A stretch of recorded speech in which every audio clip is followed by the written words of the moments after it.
students, I welcome you all to today's session. I hope all of you are doing perfect at your places. Today's topic is Save Us. So in this chapter, you're going to see a few kinds of things जिसको हमें save करने की ज़रूरत है अलग अलग measures लेके and let's begin. Number one is oil and gas. To save gas, ask your mother to cook food in pressure cooker. Use casseroles so as to avoid reheating. अब यहाँ पर आपको ऑयल एंड गैस है, इसको save करने की बहुत ज़रूरत है. किस तरीके से आप सेव कर सकते हो? One method is ask your mother कि कैसरोल्स का यूज़ करा जाए ताकि बार बार आपको गर्म करने की ज़रूरत ना पड़े, क्योंकि कैसरोल्स में आपका खाना बहुत लंबे टाइम के लिए गर्म ही रहता है और प्रेशर कुकर में खाना जल्दी बन जाता है instead of your open containers. तो प्रेशर कुकर का यूज़ करने से आप गैस और ऑयल दोनों को ही सेव कर सकते हो. To save oil, walk more. Use public transport like bus, metro, train, etc. तो आप किस तरीके से और भी ज़्यादा ऑयल को बचा सकते हो? आप चलिए ज़्यादा. चलने से ज़्यादा क्या होगा? व्हीकल कम यूज़ करोगे, ऑयल ऑटोमेटिकली बच जाएगा. सेकेंड तरीका क्या है? पब्लिक ट्रांसपोर्ट्स को आप यूज़ करिए. पब्लिक ट्रांसपोर्ट्स को यूज़ करने से भी क्या होता है? आपका ऑयल बचा हुआ रहता है, क्योंकि आप कम से कम व्हीकल को बाहर निकालोगे तो ऑयल भी आपका बचा रहेगा. Now suggest one more way to save oil and gas. और क्या क्या तरीके हो सकते हैं आपके ऑयल और गैस को सेव करने के लिए? आपका जो भी खाना होता है या फूड आइटम्स होते हैं, कैसरोल का तरीका आपको बता दिया गया है.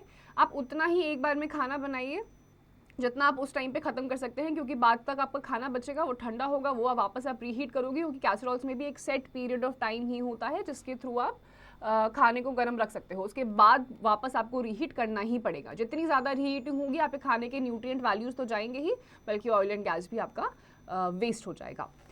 Second is water. Do not keep tap open while brushing your teeth. अब ब्रश करते हुए कुछ लोगों की आदत क्या होती है? टैप को खुला छोड़ देते हैं पूरे टाइम, 3 से 4 मिनट जितनी भी देर ब्रश होता है. आपको ये नहीं करना है. जब तक आप ब्रश कर रहे हो तब तक आपको टैप क्लोज कर देना है.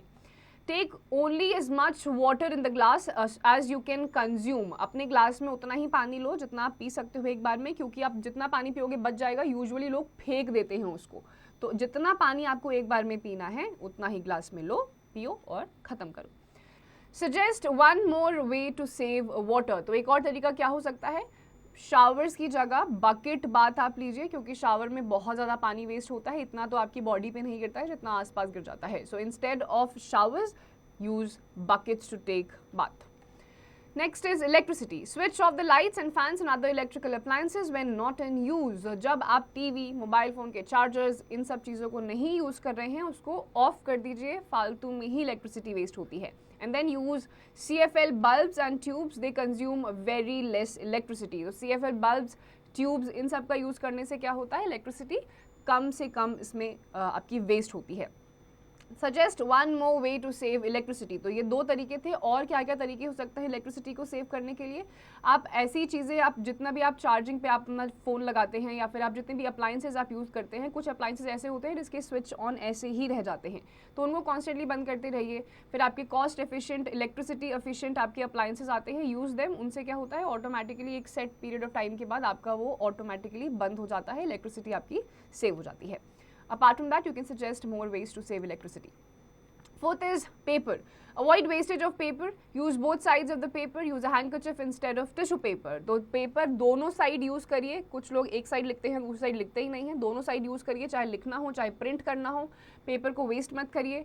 हैंडकरचिफ यूज़ करिए टिश्यू पेपर की जगह. हैंडकरचिफ आप दोबारा उसको धोकर दोबारा यूज़ कर सकते हैं. टिश्यू पेपर आप एक बार यूज़ करके फेंक देते हैं. Avoid using paper plates and paper napkins at parties. तो थर्माकोल के पेपर आपके वो आते हैं, प्लेट्स आती हैं, आप वो यूज़ कर सकते हो instead of using your paper plates and napkins at the parties. इससे भी आप पेपर को सेव कर सकते हो. Suggest one more way to save paper. और तरीके क्या हो सकते हैं? आप रिसाइकिल करने के लिए दे सकते हो. उसके बाद आपकी कुछ नोटबुक्स आती हैं जो ब्लैक पेपर की नोटबुक्स होती हैं. ये आपकी रिसाइकिल्ड पेपर की नोटबुक्स होती हैं जो पुराने पेपर्स को ही रिसाइकिल करके उसके बाद बनाई जाती हैं. तो instead of using the white paper sheets you can use black paper notebooks for your rough work as well. इससे भी आप पेपर को सेव कर सकते हैं. Tickling time. Find the answers to the following questions. Number 1. The gases released by factories in the atmosphere causes air pollution. जितनी भी gases factory से सस्पेंड हो जाती हैं एयर में, उससे एयर पोल्यूशन हो जाता है. Second, the greatest cause of air pollution is forest fire. जो जंगलों में आग लग जाती है, मल्टीपल रीजंस हो सकते हैं. प्राइम रीजन होता है हीट, सन की जो हीट होती है उससे सबसे ज़्यादा आग लगती है जंगलों में. तो फॉरेस्ट फायर, क्योंकि बहुत लार्ज एरिया होता है फॉरेस्ट का, तो उसमें जब आग लग जाती है बहुत तेज़ी से फैलती है उससे जो गैसेस निकलते हैं उससे सबसे ज़्यादा आपका एयर पोल्यूशन होता है। Third, the world environment day celebrated on 5 June world wide. पूरी दुनिया में अराउंड द ग्लोब 5 जून को वर्ल्ड एनवायरनमेंट डे सेलिब्रेट करा जाता है and on this day trees लगाए जाते हैं एनवायरनमेंट के लिए। बहुत अलग अलग अवेयरनेस प्रोग्राम्स होते हैं ताकि लोगों में अवेयरनेस फैले। So students, with this we come to the end of this chapter. In this chapter we have had 4 things जो डिप्लीट होती जा रही हैं, उनको सेव करना बहुत इंपॉर्टेंट है। रेगुलर आपके इंटरवल ऑफ टाइम पे गवर्नमेंट अपनी तरफ से सारी स्कीम्स लेकर आती है, बट पर्सनल लेवल्स पे, ग्रास रूट लेवल पे हर एक घर में हर एक मेंबर को अपने लेवल पे ये चारों चीज़ें सेव करनी चाहिए, क्योंकि ये हाउस होल्ड एक्टिविटीज़ हैं, हाउस होल्ड थिंग्स हैं।